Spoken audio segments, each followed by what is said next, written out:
சந்தனம் மணக்குது கற்பூரம் ஜொலிக்குது சந்தனம் மணக்குது கற்பூரம் ஜொலிக்குது கந்தகிரி கோயில் வந்தால் நன்மையெல்லாம் நடக்குது கந்தகிரி கோயில் வந்தால் நன்மையெல்லாம் நடக்குது சந்தனம் மணக்குது கற்பூரம் ஜொலிக்குது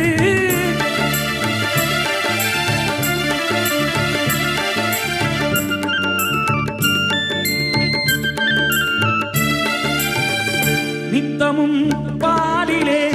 நீராட்டுவோம் பச்சை நிறத்திலே பட்டாடை நாம் கட்டுவோம் நித்தமும் பாலிலே நீராட்டுவோம் பச்சை நிறத்திலே பட்டாடை நாம் கட்டுவோம் திருநீரின் தத்துவம் தந்தையன்